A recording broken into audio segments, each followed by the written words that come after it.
What's up, retro gamers? You're listening to Game Overcast Episode 1. Today, we're going to be talking about Sonic the Hedgehog and some other stuff. Let's do this.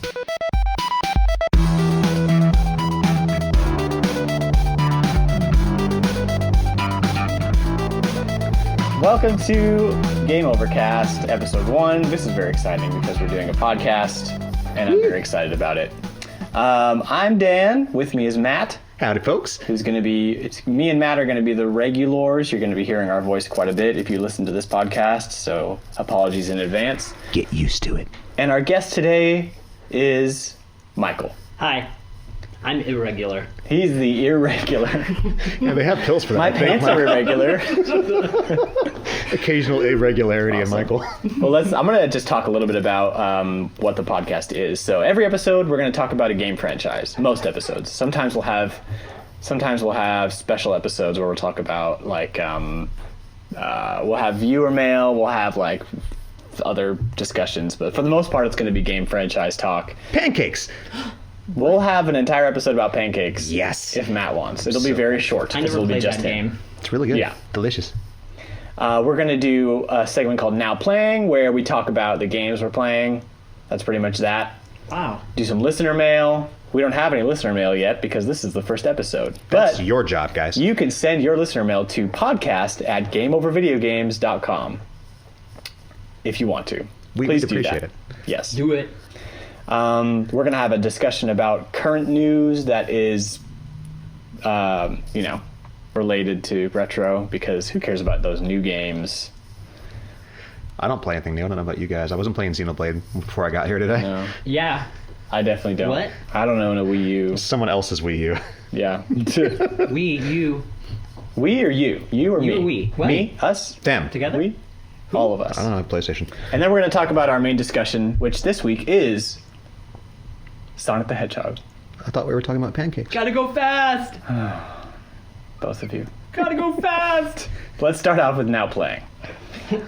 Michael, you're the guest. What are you playing? I am playing currently. I redid my Final Fantasy XIV subscription because they had a free weekend or free 3 days of play, and then I accidentally stayed logged in for one whole day, so I wasted one of the free days, and then it just enticed me, so I've been doing that again. And then How's that?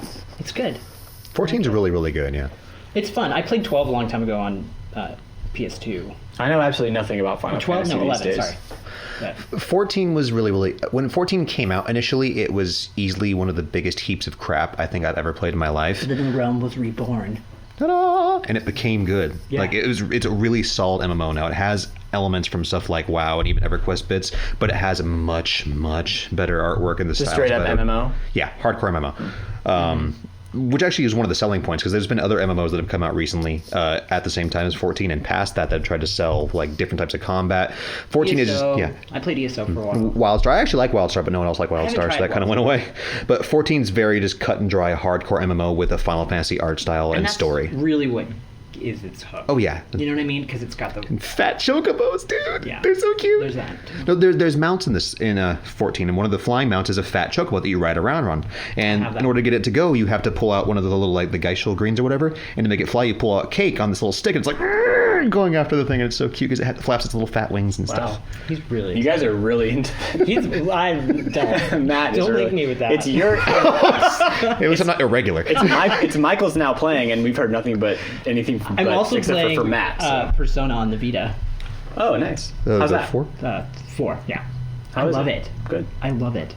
I've never really actually got far into the storyline, but it's really good. Because I've played it before on PS2, but now that I can play it on the go, it's a little bit easier for me. You got 5 coming out. Was it sometime next summer, they're saying, hopefully? Yeah. Looks so cool. Never played any of those either. It's fun. You raise your social Darn rank. it, Dan. in I don't order to, actually play video games. I just talk about them. Nerd. You read books or something. The last Final Fantasy game I played was 9. At least it was a good one. PS1. I'm also playing that. 9 is that's probably my favorite. I love 9. Except for 6. 6 is my favorite, and then 9. Has anyone... Okay, so who here hasn't beaten 9 yet? I haven't beaten it. Never mind then. I never I keep beat it starting either. it. I'm just going to keep quiet. Sorry. Come back to that one. I'll have to play it again. When we do our Final Fantasy episode, I'll play that. Spoilers in a 20-year-old game. Part 7, because there's going to be a million of those.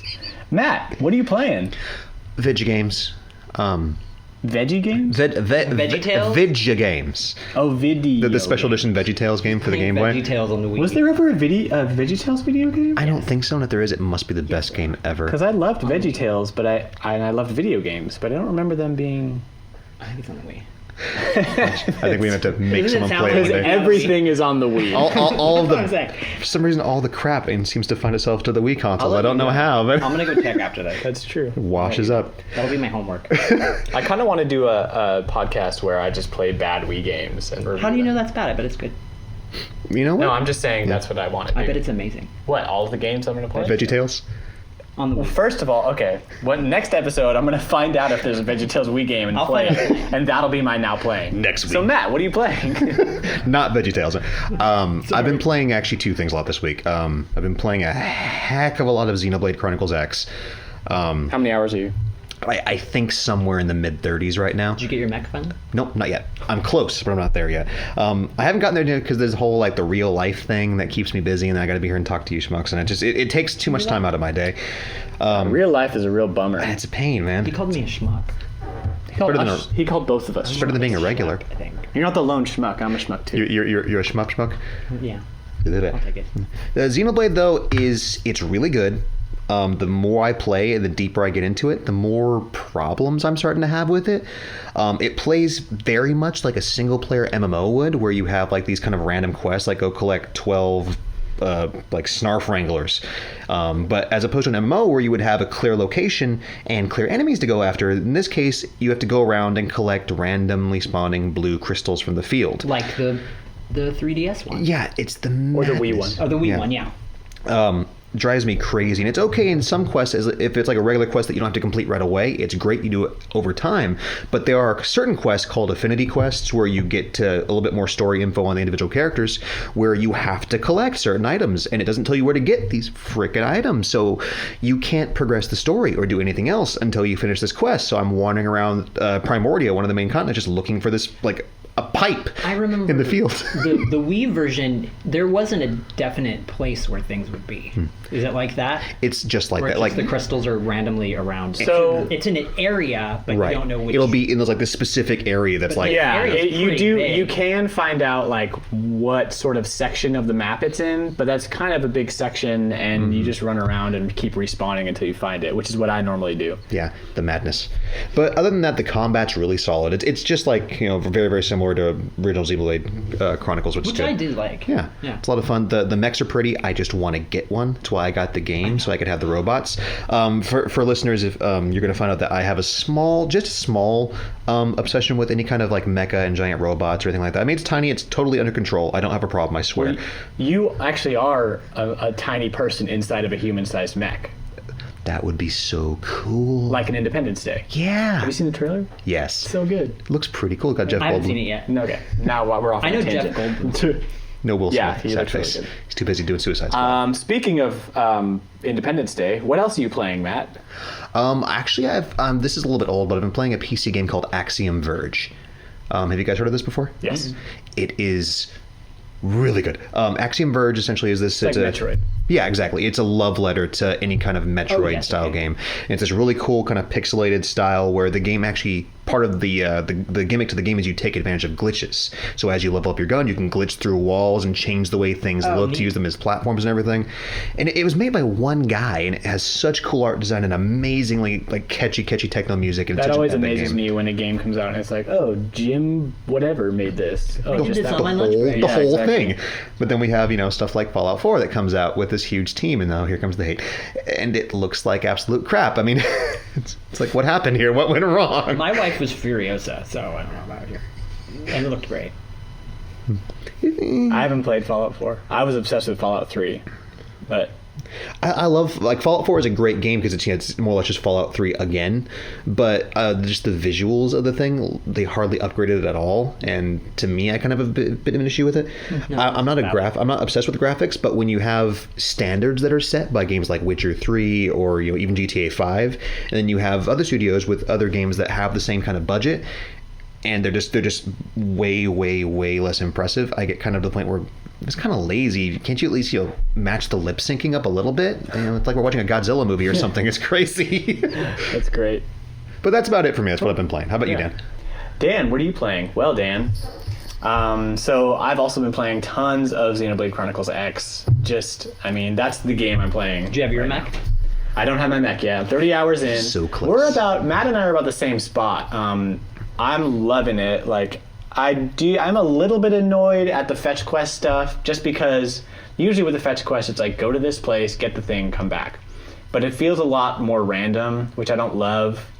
What I've been doing, though, is I just stopped accepting those quests, and it'll tell you how many of that thing you've already collected before you get that quest, before you accept that quest. So while you're in your quest, you're like accepting your quests at the blade like wall or whatever where all the quests the computer are. console, all the good. Yeah. I'll see if I have it already, and if I've already collected it, I'll accept the quest, and then it automatically like says you've completed this quest. So I don't even bother with those fetch quests anymore, unless it's an Affinity mission and you have to. In which case, there's lots of websites that can help you find the area that's in, and then you just kind of keep trying until you find it. Other than that, Just on my wish list for Christmas. It's amazing.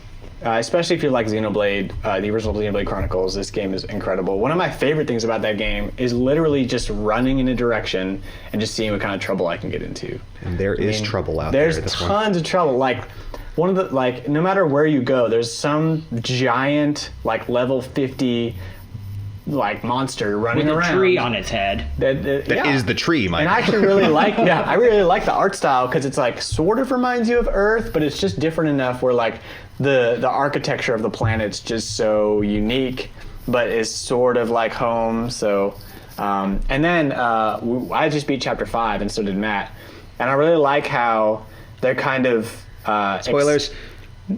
No, there's no spoilers. No, okay, cool. No, I'm not gonna say spoiler. But if you walk into this game at the beginning and you're kind of like some of the world feels weird, and like why can I run really fast and jump really high, and like why is the planet all messed up like this? Like they start to kind of explain some of that, and it makes sense as opposed to just being a part of this is the game and deal with it. Like they really go into detail, and I'm actually liking the story, and I know people are complaining about it, but there was a moment right after Chapter 5 that really hit me. Me too. Yeah, so hopefully that wasn't too spoilery for anybody. Dude, it's so good. It takes a while, and I wish it would have taken quite so long, because you think 25, 30 hours till you get the first kind of ooh. Yeah, probably Chapter 5 was the first time where I was like, okay, now I'm really getting into this game. Cool. But when it happens, oh buddy. And then like, awesome. What else did I want to say about this game? I went into this game, like some people might complain about it, I went into this game wanting like a super hardcore, like long RPG that I could just grind, level up my guys, and know what I'm doing, and so like one of the first things I did is just drilled into the instruction manual, which gave me like a huge advantage over most people, because most people just jump into a game, but this game doesn't explain anything to you. So my advice is read the instruction manual front to back, all 50 pages of it. Oh my God. And it'll tell you everything you need to know, and you'll jump into the game and know exactly what's happening, and you'll feel like a boss. Now, mind you, the digital-only instruction manual, As I was about to say. and the digital-only instruction manual with the very, very hard-to-read text. Isn't it on the Wii U game? No, the text on the manual is not hard to read. Really? It's bigger. It's part of like, you hit the home menu, it's part of the Wii U's structure. It's not in game. I didn't read the manual. I have the physical guide, so I was just going through that thing. Yeah, that helps too. Yeah. Oh, you bought the special edition guide? Oh, buddy, yeah, it's beautiful. I thought about that too. It is pretty great. They offered it to me. It seemed like it was something that I would need, just because there's so much. Now, let me ask you this, Dan, because this has been a subject of some contention for people. What do you think of the music?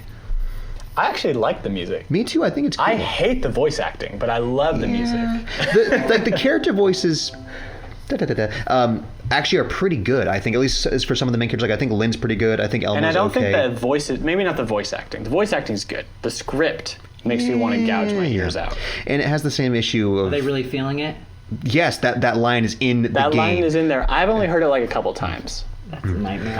And it doesn't bother me so much that people say things, because it kind of triggers certain Nostalgia. attack. No. Yeah, Help the things. battle end things get kind of old after a while. It's like you have the menu for dinner yet, Lynn? Well, that depends if Tatsu can come, if you know what I mean. Like every 5 minutes drives me No, crazy. I that hate was my- Tatsu. that I was want my Tatsu problem to with the die in Wii a one. fire. I wish he was never part of this game. I like Tatsu. No. He's such a Die. punk. One is He's Tatsu so cute freaking thing. The living stupid. potato, yeah. I knew it. I knew it was gonna be When you cute. first meet him, it kind of like gives you this text tree, and you can say like, "No, don't follow me. Like, don't come with us." He's like, and I "I'm kept coming." saying no. He hoping, comes with like- you anyways, yeah. Yeah, I kept saying like, "No, leave." Like, and I was like a huge jerk to him, but he came with us anyway. The So potato loves you anyway. exactly. So what does that tell you? That tells you have no control over your video games. Go sentient vegetables. Yeah, exactly.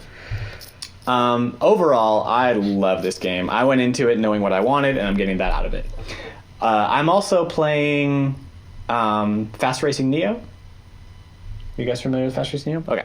So this developer Shinen from Germany, they developed Nano Assault Neo. Okay. Which was an eShop launch title for the Wii U. Mm-hmm. Kind of like an arcadey shooter, but like you're on like 3D particles and you shoot in all directions. Kind of like 3D Geometry Wars kind of thing. That game is really fun. And so these guys know graphics. Like the graphics in this game are incredible. Fast Racing Neo is essentially what Nintendo should have made F-Zero. Oh yes, I do. Oh, F-Zero. Yeah, dude. It's the one that I saw, and I was like, "This is just F-Zero." If you're jonesing for an F-Zero game, get Fast Racing Neo. I'm going to have to. I I didn't know saw it was the out video, yet. and I was like, "This is F-Zero." It's $15 on the eShop, and it's. I didn't know it was that cheap. I mean, I thought it was a full dude, game.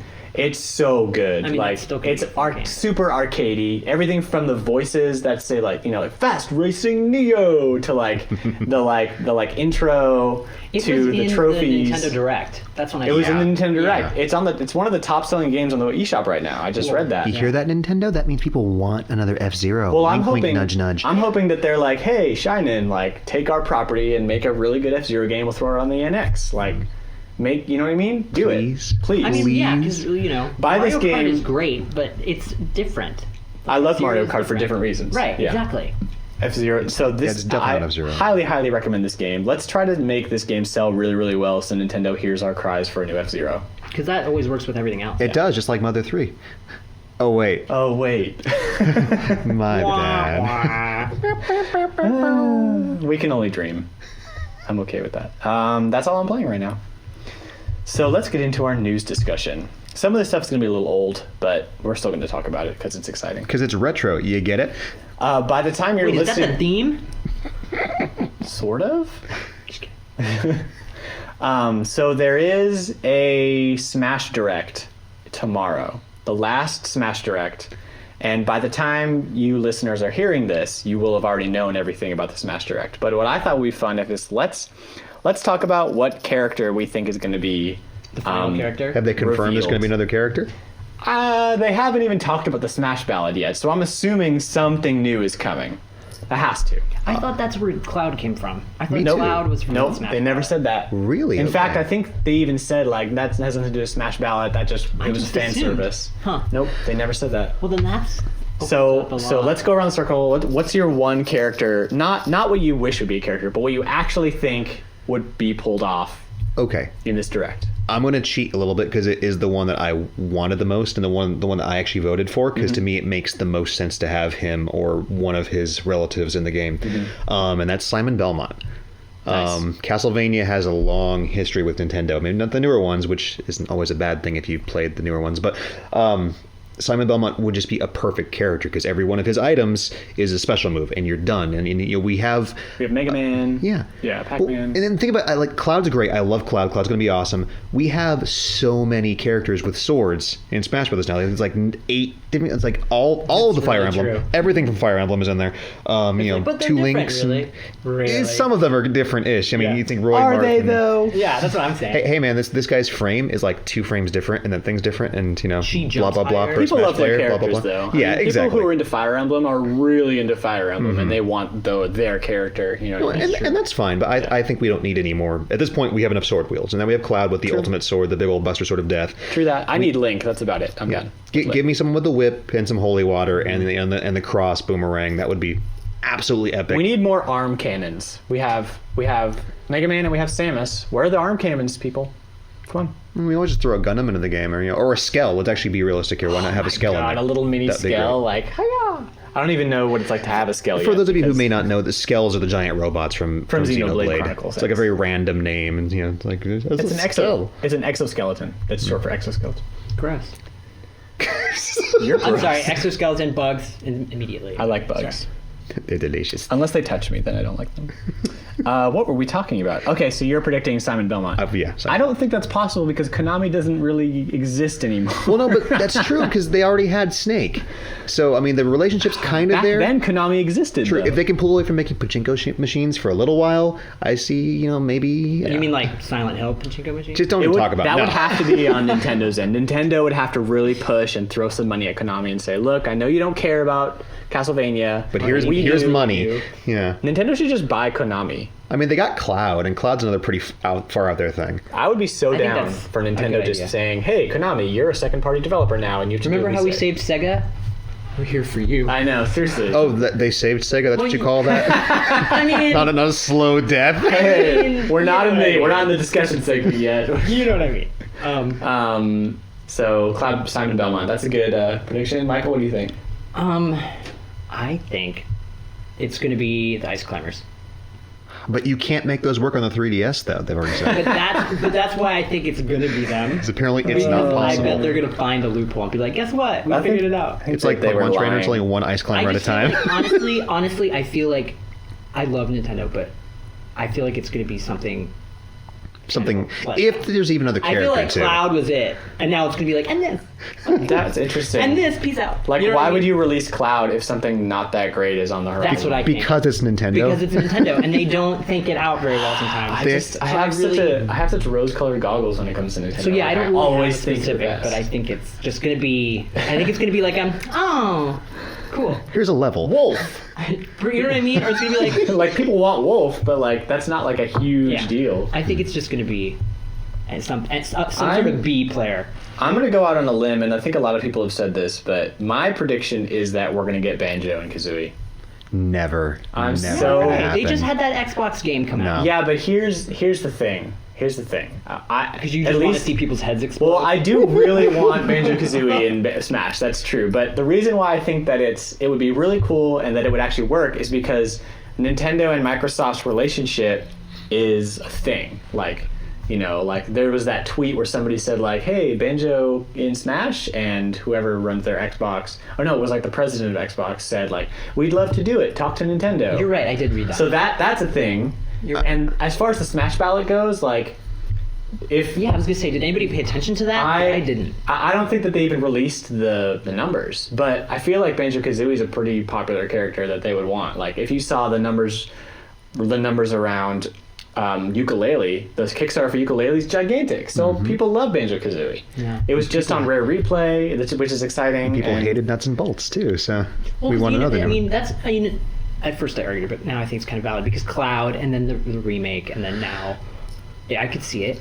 It's a just bringing possibility. attention to other. I think it's possible. I think if Nintendo plays their cards right and throws Microsoft enough money, Microsoft's open to it. It's probably about as or even less likely than Simon Belmont, though. I think it's not just being wishful. You know who actually I think I know I've I already just had wanted one, to but be a B player, so I was right. No, go for it. If you have another. another possibility that actually kind of makes sense now because she is a Nintendo property now would be Bayonetta. Oh yeah, dude. Oh, That would that'd be be epic. great. Seriously, amazing. It might be a little bit out of the category for Smash love Brothers, her. like half naked witch, woo! But I'd like that. I Zero would Suit enjoy that. Samus. Dude, Bayonetta. And with the swimsuit, yeah, If you you're can right. have Zero Suit I Samus, you hope can it's have Bayonetta now. That would Oh be my gosh, awesome. That is such a good idea. Dude, she'd have so many great Final Smashes. Oh Yeah. my god! And then she just like does a backflip on like a stripper pole. I wish you guys could see what Hey, Michael's doing. you guys can't see it, It's but pretty- he is just literally flipping around. stripping all of his clothes. Have you off. ever you played Bayonetta, right? Like Yeah. whenever she pulls levers, it turns into a stripper pole. Like what? Like all the little things she does is beautiful. Not complaining I at love all. I mean, Bayonetta. Bayonetta was amazing games. Or like maybe something from like Wonderful 101. Maybe that would be cool. Yeah, That would be cool. Maybe, They can do Pikmin. Why can't or they do even one? Beautiful Joe, like what Wonderful 101 was kind of Oh like boy, that'd be huge fan service. Yeah, that'd be giant fan service. because And it he would be sucked the like Marble not Scat. other. Apparently, too, this is going to be the last Smash Direct, and we're going to get the last bout of DLC for Smash. And I'm kind of sad about that. I mean, I know the NX is coming, but I Man, miss. it's I been like Smash. supported. For sure. True. And I actually really, I think this is the best Smash Brothers. Like, As far as N64, options, yeah. people love Melee, and Brawl got some bad raps, but I think this is like they patched stuff. They kept making it better.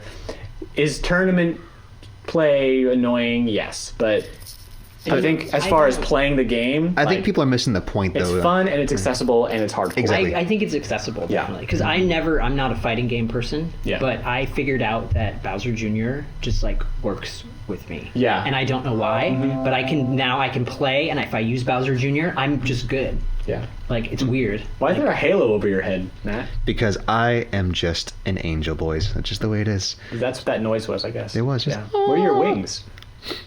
Well, you see, about that. You haven't earned them yet. I traded them in for Xenoblade. Oh, okay. I really want that robot, Wingstop. man. I got the special edition with the USB drive and everything.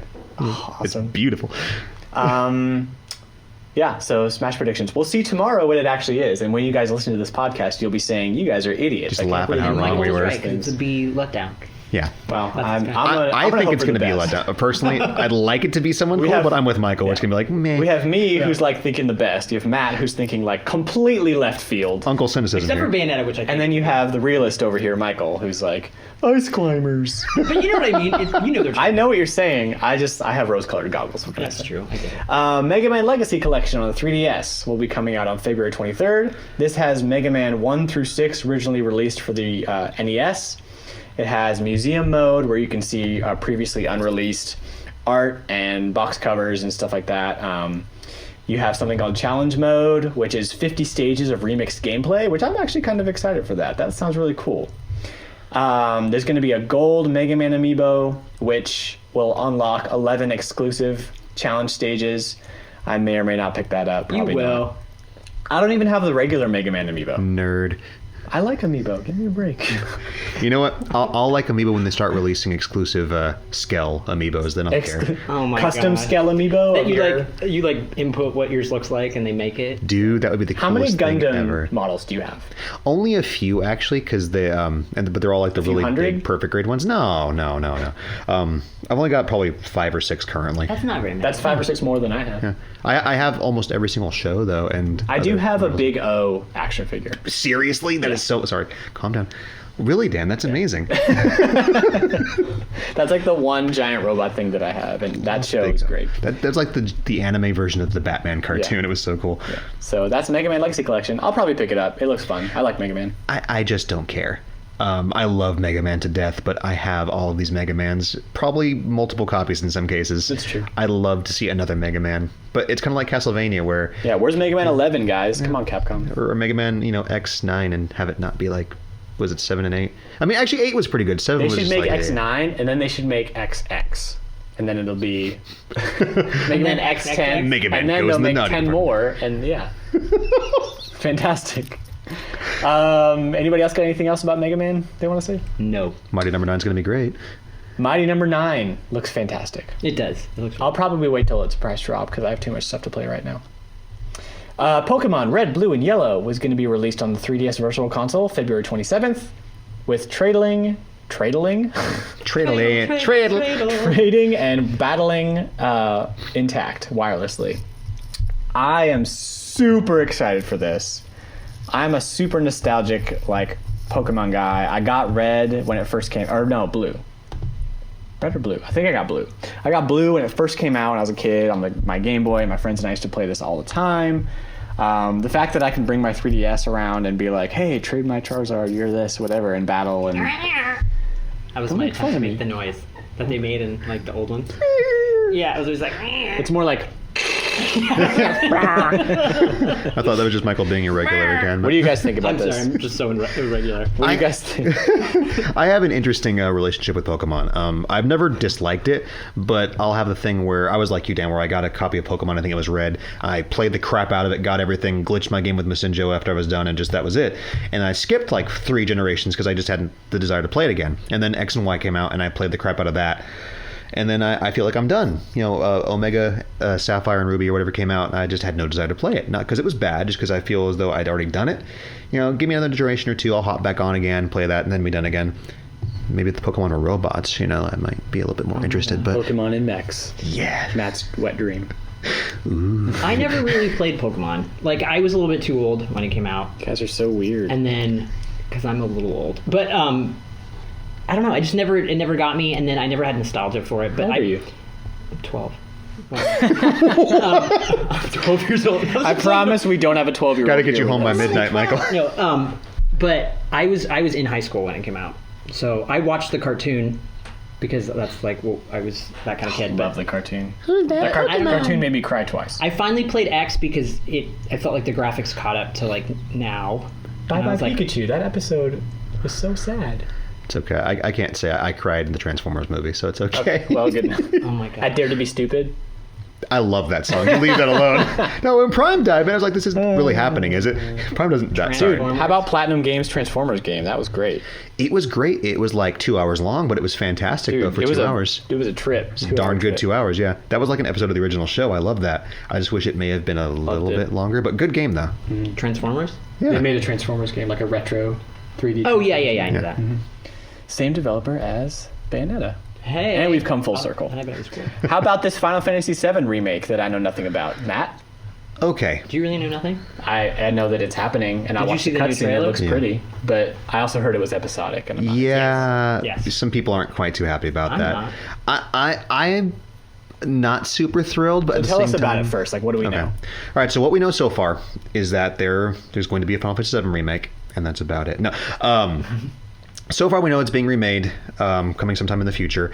They've shown one gameplay-ish And trailer. the opening Yeah, in the opening.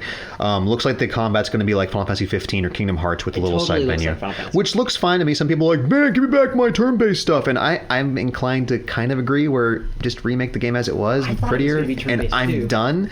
But whatever, I'll take what I can get, and if the combat's like Kingdom Hearts or 15, I'm fine with that. I watched. I don't want to play the same Final Fantasy game with better graphics, so I'm glad they're updating it. Like, a lot of people do though. It's what we've always wanted. Is we just want the same game but prettier, just play Final Fantasy VII. without It's the Lego really- hands. But it's real. The Lego hands, I don't care brah. about Lego hands. Well, you're a minority. You should. I tried to go back and play it, and I remember playing it when it came out, and it was like It gets amazing. really hard. And then going back now, I'm like, I can't. I can do 9.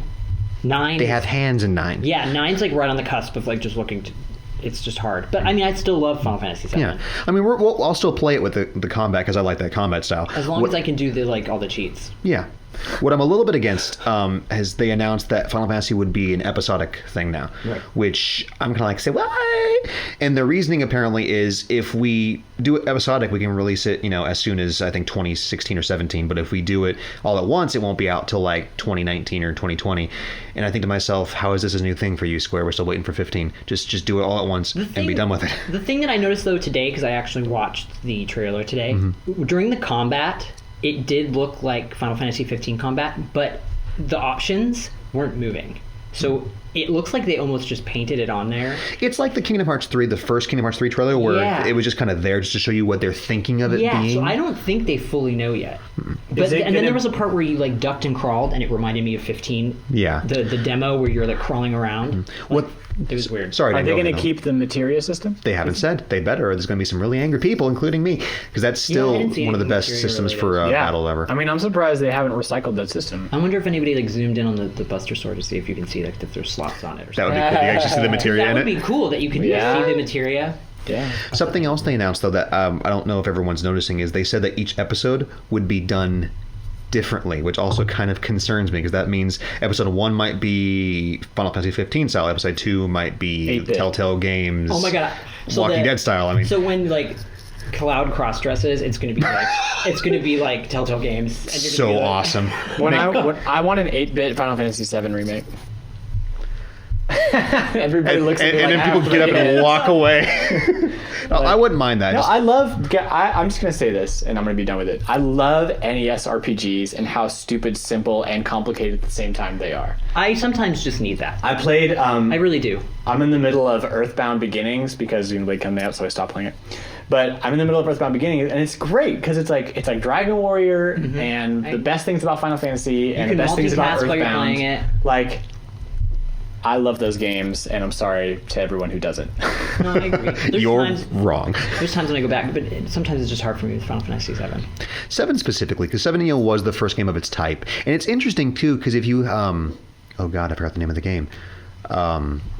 help me out here, Michael. PS1 game, Dragon, not Dragon's Dogma. Dragoon? Legend of Dragoon. Thank you. God, that was horrible. Good game. Legend of Dragoon was made on the same engine 7 was made on, but it looks so much better. The thing with 7 was it was just such an early use of the system. It was like, well, we don't really know what to do, so everyone has these little blocky... the blocky hands are killing me, man. They need... Just give me fingers. Fingers. I'm good. Sorry. Yeah. Moving on. Go for it. They have fingers in the cutscenes. So anyway, Cloud's like creepy blue eyes in the cutscene that look weird. The Mako eyes, man. I guess we'll see what happens with this. that's it. Yeah, maybe we'll have more information by the time you guys are listening, and then this whole conversation will be superfluous. So let's But it's fun to listen how compare. stupid we are about it. Let's compare PS4 backwards compatibility with Xbox One backwards compatibility, and Wii U backwards compatibility, which is completely 100% wonderful. Which is great, And because they there don't- aren't of any course good they don't Wii U count games it. out there. Oh, wait. So No, there's like 3, sorry. So the PS4 is not technically backwards compatibility. It's digital downloads of PS2 games because they were like, oh, we can emulate They these have games. officially said it's just going to be emulation. But The way they put it is they that can't. there are no current plans to make it able to read discs, Right. but what they're shooting for eventually is to have everything on the network that does play PS2 games, and eventually other things like PSP and whatnot, it'll be available to play on the PS4. they've also said there's no current plans to get PS3 games to work on PS4. Which makes sense because the PS3 was a weird system that's very, very hard to emulate. I guess. I just but have both. There's a lot of great stuff on the PS3 that's just going to die unless it's digital download, which is still like a 40 gigabyte game. There is, I get their reasoning for it though. The reason why the PS3 originally didn't sell very well is because the thing was so darn expensive. And it was so darn expensive because it did everything. Turns out people want everything, but they don't want to pay for everything. They could have very easily put PS3 backwards compatibility into the PS4, but it would have been a $600 system again, and no one would have bought it. So That- it's going to be a give and take, And it and would have people been want it. like bigger than Yeah. a George Foreman. Exactly. I heard that. They just don't want to and pay some for it, people though. don't care about backwards. They're like, I have my own console. I don't care. Whatever. Yeah, I've got a PS3. I'm good. I It's mean, I have my PS3. It's just sitting next to my PS4. So when I want to finish that PS3 game, I do it. But I mean, it's decent. And then you have Xbox 360's thing where they're going to have a slow, unannounced list of certain 360 games you can play, which I think is fine. But for me, I have a 360 for like 6 games, none of which I doubt will ever be on that list because it's like Raiden 4 and all like the really cool obscure shoot 'em ups. And the games that are on the list are like lots of Xbox Live Arcade games and Mass Effect and Assassin's Creed, which is great if you want to play those on the 360. I mean, on the Xbox One, but. So I think the reason that I'm so down with backwards compatibility is I think about it from like a consumer's perspective. Where okay, so I have my Xbox 360 and I have all these games, and the new system's coming out, and I'm like, great, awesome. If I sell my Xbox 360 and all my games, those games are now no longer mine. Like I don't have them. I can't play them. If the Xbox One had full backwards compatibility day one, I could say to myself, oh, I'll sell my Xbox, get some extra cash to buy the new system, and I have a library of games to play already, Now, you could argue that didn't happen with the Wii U, but there were other marketing issues with the Wii U Right. that, you know what I mean? I was gonna say, 'cause like that's the what I name. did with the Wii U because I knew. Well, but not from everybody knew GameCube that. from GameCube to Wii, that was a big selling point for people. Where it was like, wow, there's tons of great games on the GameCube that nobody ever played because the GameCube sold like butt. And now, Is that now an actual figure? But they sold. No, you can buy butt, but nobody 0.2 buys butt, it. I believe is what it was, Michael. Yeah. Exactly, 0.2 butt. And so now those games are really expensive because everybody with a Wii is like, oh, I want to play Mario Sunshine. So And there's so much good on the GameCube. I mean, you've got Tons of good you have stuff. first-party games, but then you have stuff like Eternal Darkness, which is still one of my favorite horror games ever. exactly, yeah. enough to sing about it. Yeah. That's right. Every time, babe. So let's real quick go around, and I want to know what your top 2 games of 2015 were. Oh hell. So, Hard. It's spur. Nope. That's not fair. You can't spring this on and me. this isn't like the end all be all, so don't feel like if you say a Um, game you can't take it back. But like just best game, most fun games. 2015. 2015, best games you What played came this out year. this year? I'm always behind. I have Fallout 4 and I like it, even though it does look wonky. Last of Us, but that was last year. It was. That's But right. I played Last of Us this year. No, if you played it this year, that's There's the fine. PS4 version of it too that was released this year. I'm a year behind. I've always but I So do next year we'll know what Michael's game is. That's right. for real, because the way I do it is I wait till it's all out and I already know what's good. I know what to spend my time on. Yeah. Go for it, Dan. Because when I think best game, Yeah. I still think of Bioshock Infinite. So I think the game that I had the most fun consistently with was Splatoon. I think that whereas some games came and I got bored with them and I came back, Splatoon consistently kept my attention. I have Splatoon They and I will constantly, agree. yeah, they constantly kept releasing stuff for it. Mario I just Maker, got it though, of course. Mario Maker was great, but I go through phases with Mario Maker where I'm like, I don't know what level to make, and I don't really want to play a bunch of impossible Mario levels, so I'll jump into Splatoon and play 2 hours of matches and just wonder where the time went because I was having so much fun. So that's I really number one. Get into it. I think my second game, gosh, and I know I just started playing it, but Xenoblade is really good. I mean, I love it. That's probably my second one. I'm a Wii U whore. What can I say? We forgive you. All right. I actually am having a hard time remembering stuff, so I'm just going to go with games that stick out in my mind. Yeah, go Yeah, for that's it. kinda Just what 2 I'm- games that really impacted you this I year. keep thinking Bioshock Infinite because that game was just so darn good. It carries over from a couple years ago. I still haven't played it. I haven't. Oh, so good. Makes me. I cried. I cried like a baby, and I don't care. I got the copy that came with the first one, and I finally played the first one. So I did play that this year. the first Awesome. one. I have to say, for me, first one's going to be Blood-Borne.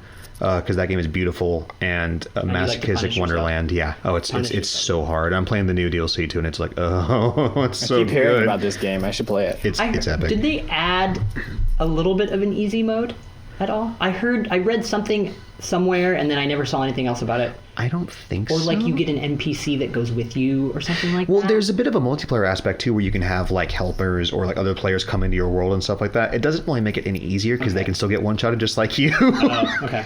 But that's great, just because I love the dark gothic art style. I love the and- art style, oh, but it's so I'm not into punishing myself. Everything I see about that game looks really pretty. Yeah. I'm just afraid to pick it up because It Unless hurts. I like go into a game knowing I'm going to get punished, then I can't. My Plus, number there's so two- much other stuff to play. Yeah, definitely. My number 2 is going to be way out there in left field. It's easily one of my favorite series of games ever. It's Earth Defense Force. If anyone's ever played this Oh game my before, God. it is so good for all of like the best reasons. The one that I'm talking about is the one that came out for PS3 and actually PS4 last week too. They did an updated version with a giant robot in it.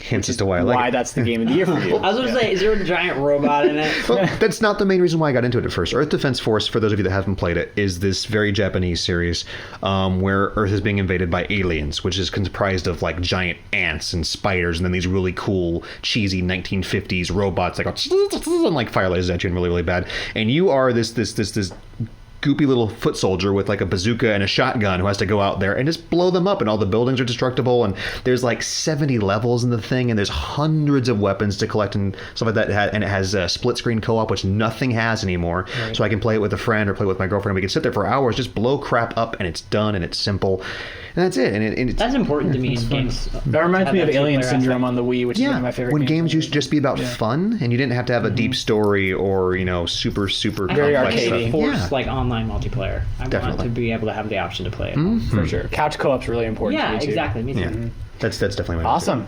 Well, let's take a quick break because I need some water. Water. And then when we come back, we're going to hit Water. Sonic the Hedgehog. You can catch what you can see. Gotta go Sonic fast. the Hedgehog. Gotta Sonic go the Hedgehog. fast. Sonic the Hedgehog. Dan, we're gonna have to auto-tune that.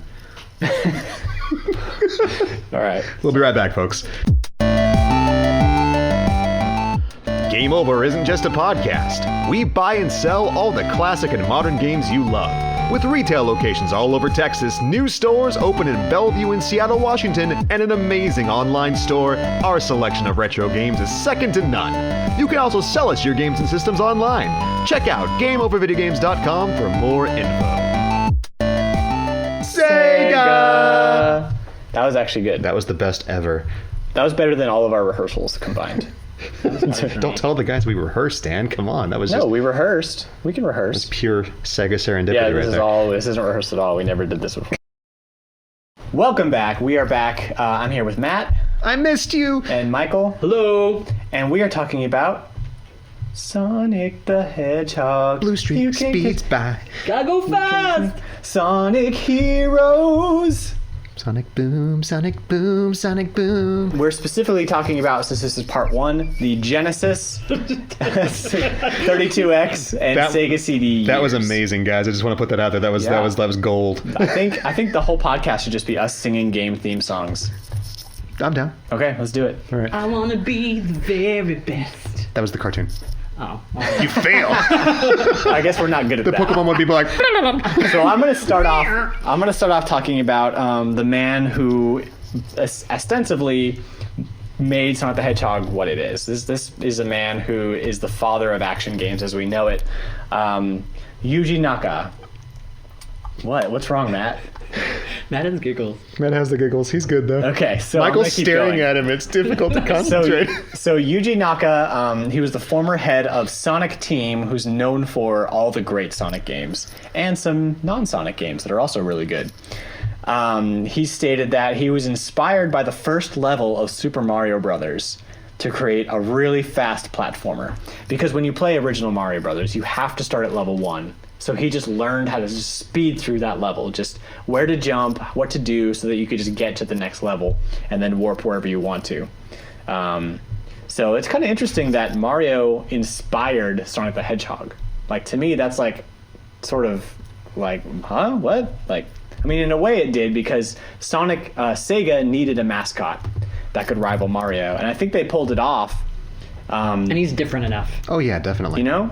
And like they've been rivals throughout the years. It's like you know, I know. an Now they're at epic the battle. Olympics together all the time, battling it out. Yeah, There's been rumors about Sonic using drugs. It just is not good, man. yeah. Times get Telling tough. you, bad stuff.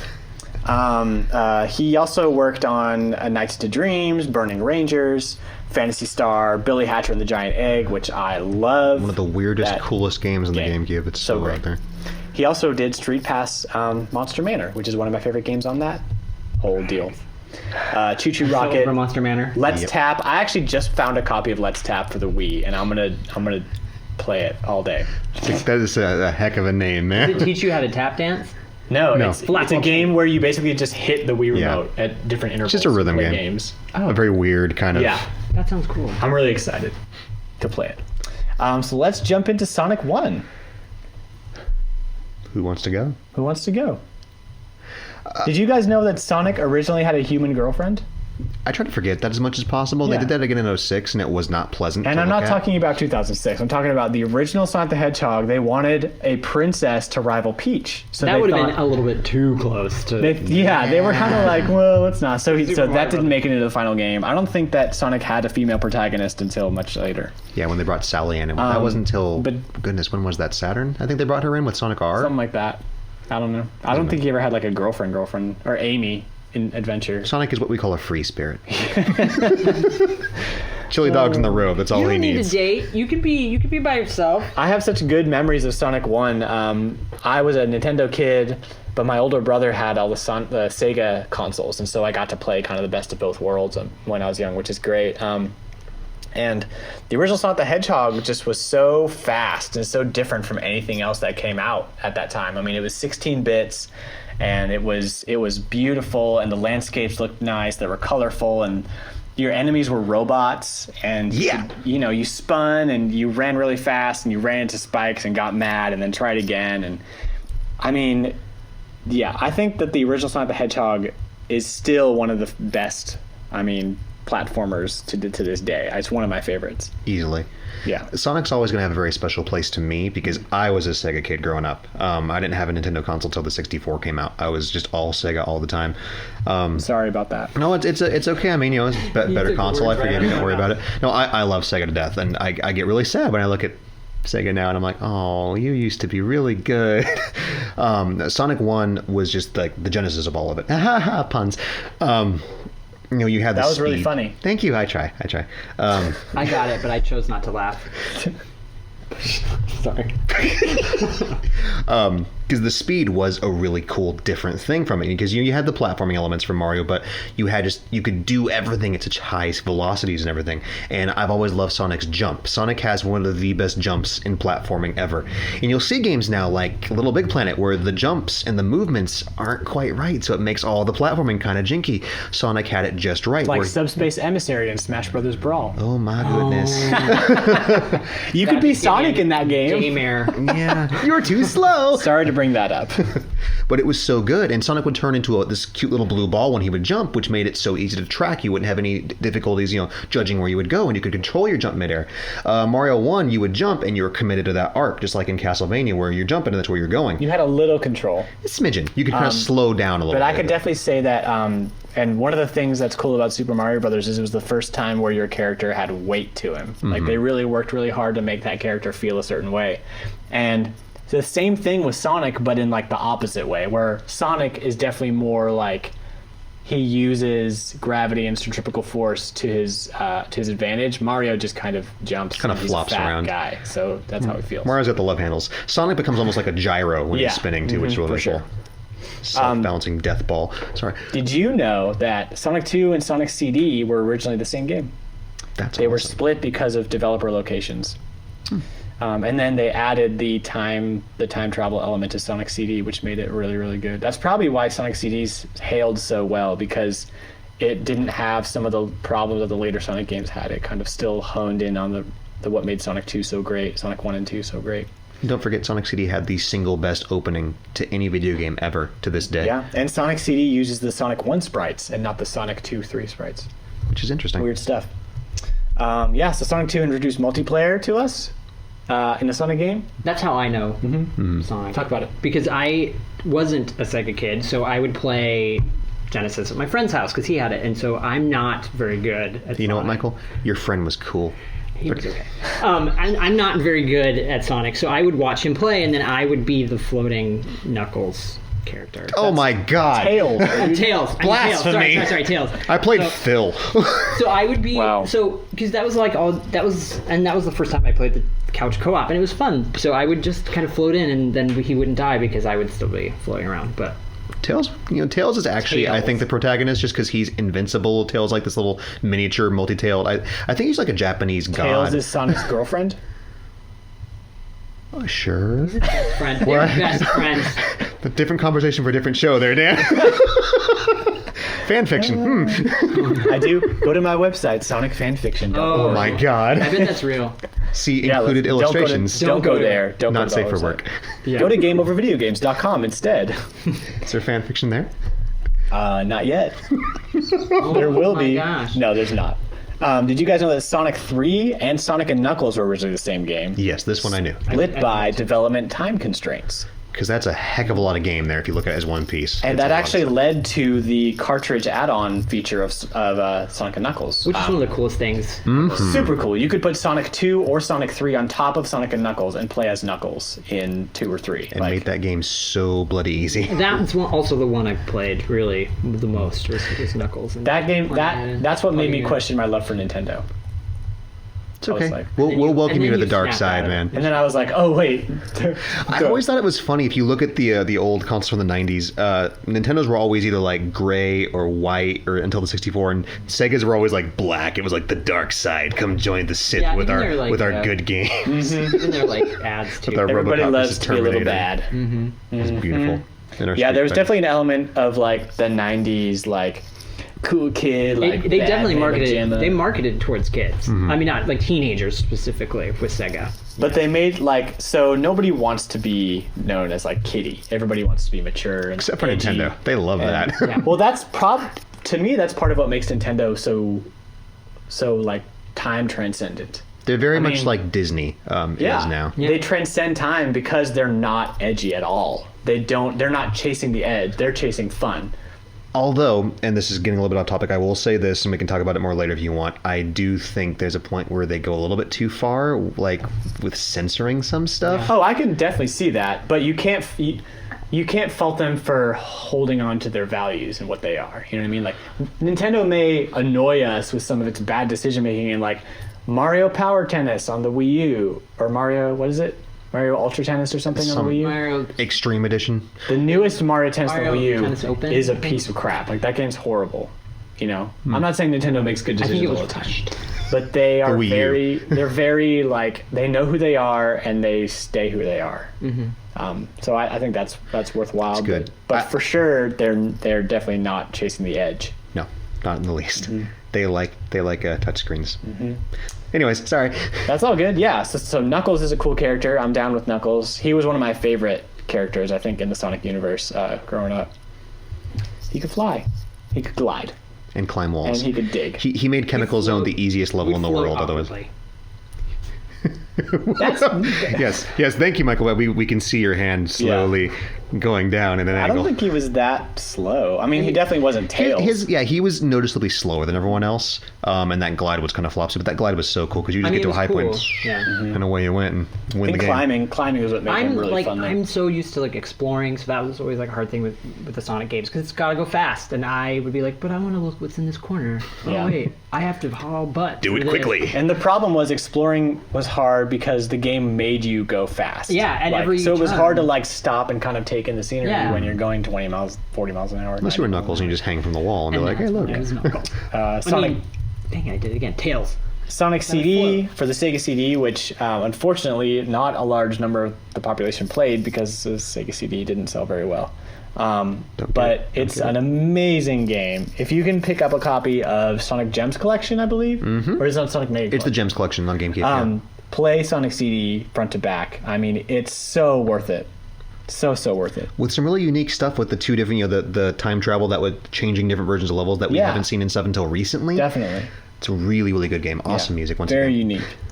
No spin dash though, just like no, Sonic there 1, is a spin dash. He just doesn't do the diagonal right, thing. yeah. And for some reason in Sonic CD they use the Sonic 1 sprite, like I said. Like the revving up? Yeah. Yeah. It does that, but it doesn't do the kind of diagonal sprite thing. It kind of just stays a circle. Oh.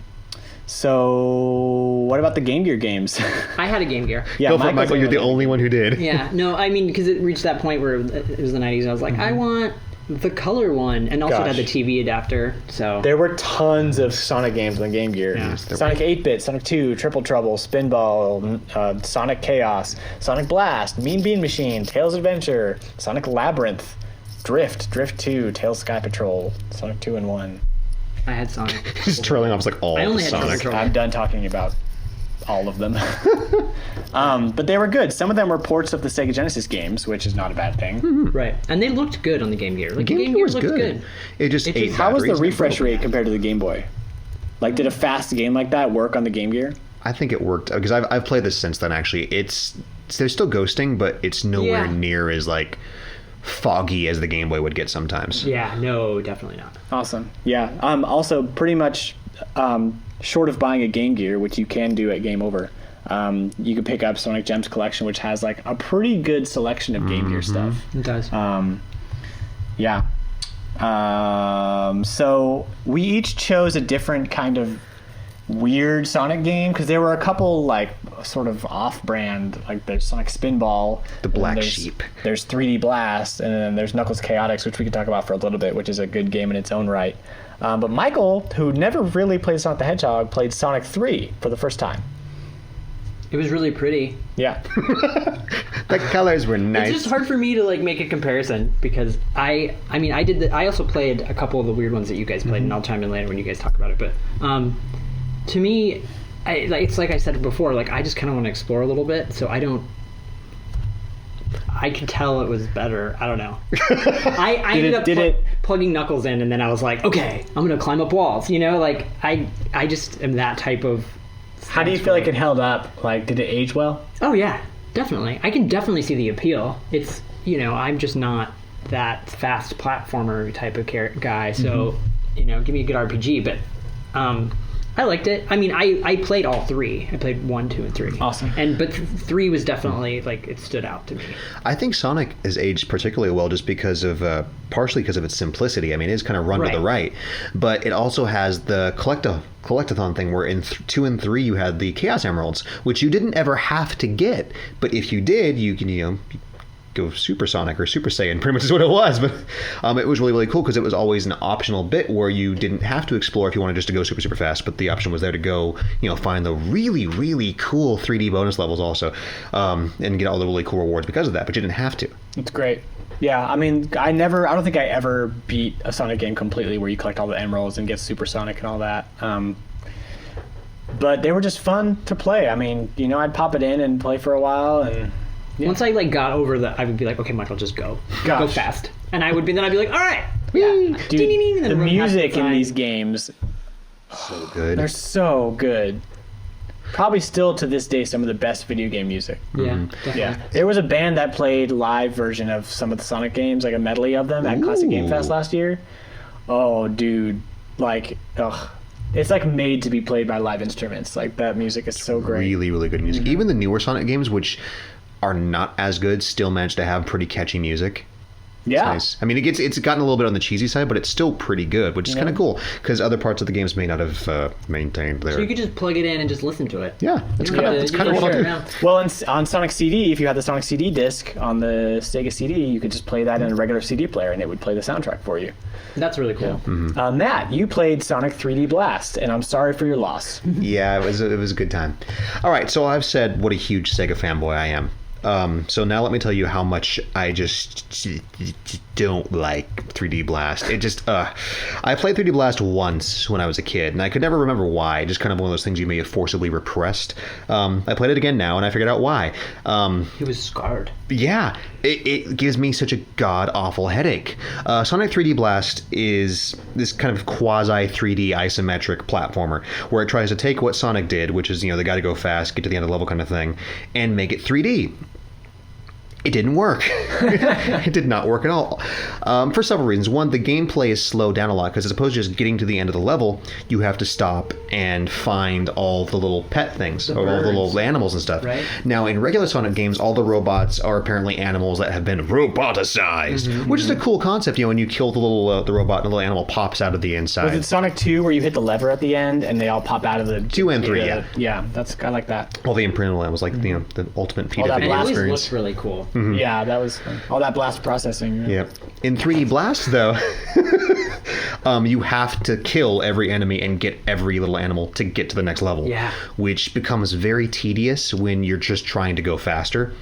Also, because it's isometric 3D, English, Matt, depth perception is just like, nah, it's just not there. You Yeah, try to and- jump on stuff and it doesn't work. Yeah, like how you guys were talking about how great it is to control his jump. It is not. No, not in in that 3D game. Blast. I mean, Not even close. I can see like it has its appeal, but like the jump was my biggest problem. I found it significantly easier to control with an arcade stick. Definitely. The And I D-pad didn't do that. so Yeah, well. I don't know why. That's weird. Maybe it has something to do with like the give on a. And it's all the diagonal. There's a lot of Yeah. diagonal movement in it, and I love the Genesis controller, especially for fighting games. I don't know how y'all play Street Fighter on a SNES controller with the shoulder buttons. You're freaks. But as far as consistent diagonal movement and shifting in 360 degrees, no D-pad does that well in any sense. It's why they made joysticks in the first place. I had a little bit better time once I started paying attention to the shadow a bit. That helped a little bit for jumping, but it I think still it's- was a little hard. Yeah, I think it's unfortunate that that game wasn't as good as it was supposed to be because it looks beautiful and they kind of took that pre-rendered 3D thing from Donkey Kong and kind of made their own spin on it. Oh, yeah. And the Donkey Kong's beautiful and so is this game, but it just doesn't. I mean, aside from the opening cutscene, which looks like With the ultimate run ever, the whoop, whoop, whoop. yeah, whoop. and it's in like 120p or something, so like a horrible nasty. resolution. Like, just don't give me a cutscene. It's great. I played it on my Retron 5, which is a really cool system if you have an HD TV because it'll upscale stuff. It did nothing to the opening. Like, this is still the ugliest thing I've ever seen. Ridiculous. With Sonic flopping through the field, just like this happy little fat hedgehog away he buddy. goes. Poor Sonic. I played Sonic Spinball, which is good and bad at the same time. How's that possible? Let me tell you. I never got past the first board because I couldn't figure out. The game felt completely random to me.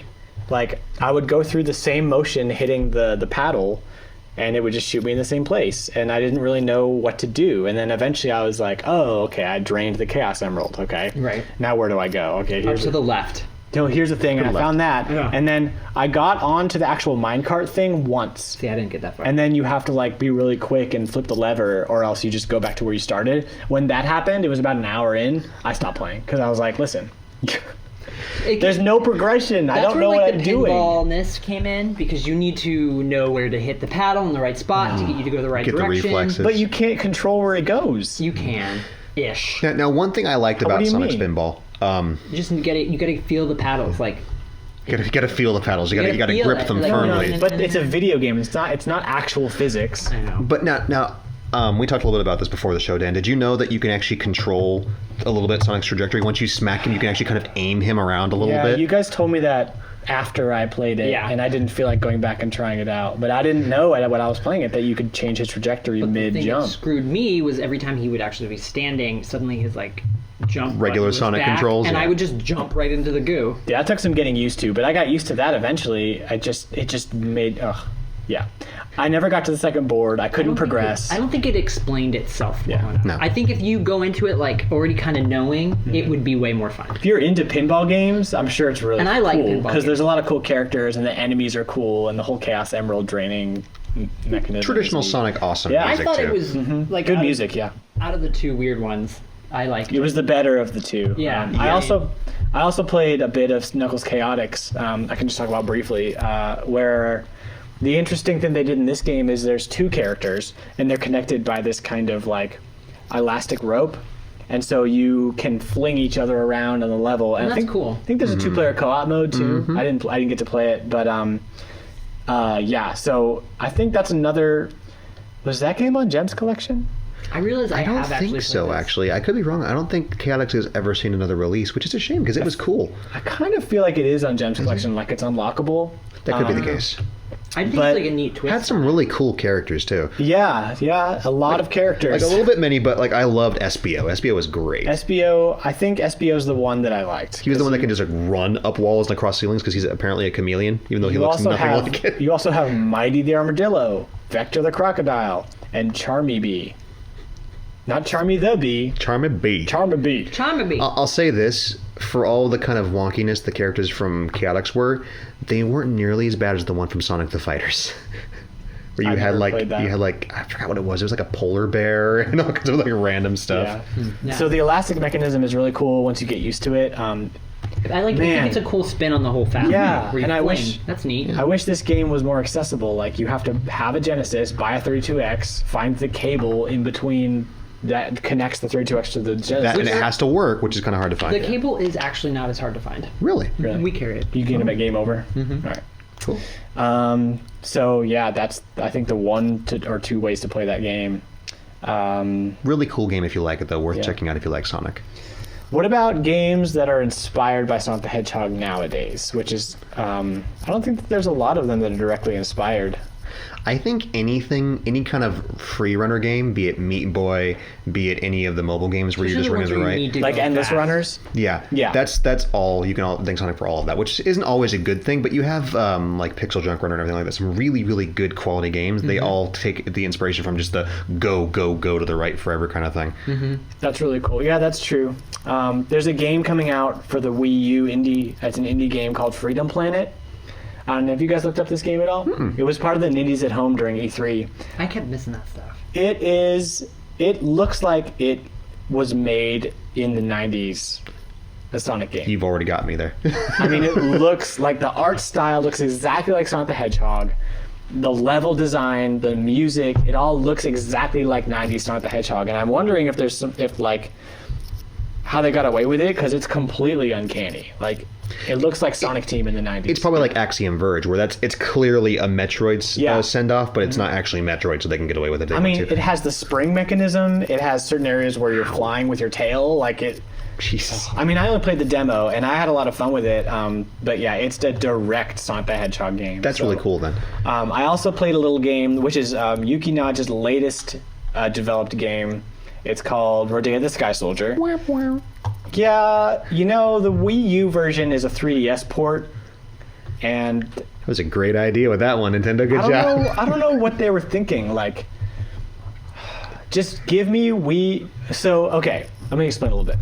I played the Wii version. I bought the retail release. I got the Wii disc. I played the Wii version. It comes with both. Yeah. I played the Wii version that uses the Wii remote.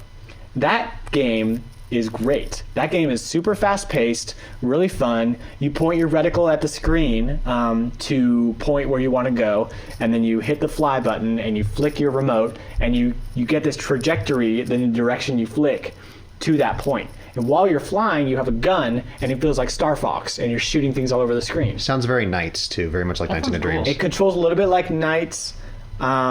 which isn't surprising considering it's the same. It's Yuji Naka at his best. Yeah, it's at its best when it's an action game. It's at its worst when it forces you to explore, because movement in that game is meant to be action, like in Sonic the Hedgehog, and exploration isn't the strong suit there, just like in Sonic the Hedgehog. So you can see where the inspiration comes in. So if you can find a copy of the Wii version, not the Wii U version, but a Wii disc, play it, because it's really, really good. I would just totally ignore the Wii U version, because they just changed the whole control scheme, thus changing the entire way you play the game, and it's not very good. Good to know. Yeah. So that's about all we have on Sonic the Hedgehog. If you guys have an experience with Sonic the Hedgehog you want to talk about, or something interesting that you think, you can email us at podcast@gameovervideogames.com and let us what you know, and maybe you'll get read on the show next week. I'll make fun of you. Next month. It's a monthly podcast right now, but yeah, we're going to work on that. Next month, we are going to have a different game franchise and maybe a different guest. Sorry, Michael. That's cool. What you get for being irregular? It's because I'm irregular. And Matt is a little bit excited for the game we're going to talk about. We talked a little bit about it already. It's going to be the Xeno franchise, developed by Monolith Soft, which is formerly members of Square and Square Enix. We're talking Xenogears, Xenosaga 1 through 3, and the whole Xenoblade on Wii, Xenoblade Chronicles X on the Wii U. And those games are interesting because they're kind of connected, but kind of not. And they have robots. And they have robots. Yeah. Of course. So next month, we're going to be talking about Xeno. So if you guys want to pick up a copy of any of the Xeno games, play them along with us. We're going to be talking about them. I'm trying to decide whether to buy a PS2 to play the Xenosaga games, because they're cheaper than Xenogears. There's so much good on the PS2 anyways. I mean, not even counting Xenoseries, but Xenosaga is so good. Just right. I've told you before, if you're going to play it, make sure you have long stretches of time, because there are surprise cutscenes that are like an hour long. Yeah. And they're good. I mean, I like Xenosaga, but there's just a point where it's like, it's just Saga. I'm just like, do I have time between that and Xenoblade Chronicles X? Like, I'm not going to find a copy of Xenoblade. Like, that game's just impossible to find. Well, if you want, what you could do is you could play Xenosaga, and then you could watch the cutscene while Xenoblade is loading, and then you can do it at the same time. Do you have the new 3DS? No, I have the. I don't have Xenoblade. I don't think I'm going to get it. There's not that much worth it. There's like 2 games right now. I think what I might do is just drop. The 3D is so much better though. Really? Like I play everything in 3D. Like what I might do is just drop the money and buy Xenogears. It's so good. Because I really like PS1 RPGs, and from what I've heard, it's a really good one. I never picked it up back in the day. Awesome combat too. What do you really think? Cool. What do you think you're going to play? All of them. I've played all of them, so I'll go through and have a refresher. I'm trying to get through as much of Xenoblade Chronicles X as I can, but I've played all of the Xeno series. I love all of them in their own little special way. Gears is still my favorite just because it was the original, and I just loved it, and it was not quite as what the hell is going on as Xenosaga was. Still have the anime cutscenes, which is cool. Yeah. No, so amazing series, though. Can't wait Awesome. to... You guys are going Yeah. to have to make me shut up. So that'll be the next episode. Michael, do you have anything else you want to say? No, thanks for having me. Awesome. So yeah, thanks for listening. You guys can always email us at podcast@gameovervideogames.com, and you can send us your feedback, what you think of the show. You can send us what you think. You can add to our list, our never-ending list of game franchises we're going to be talking about, or if you have an interesting question you want to ask us. Any good recipes, maybe, yeah, cupcake recipes, pancake recipes. Pancakes. Yes. Woo. Awesome. So that's that, and thanks guys for listening. We'll see you next time.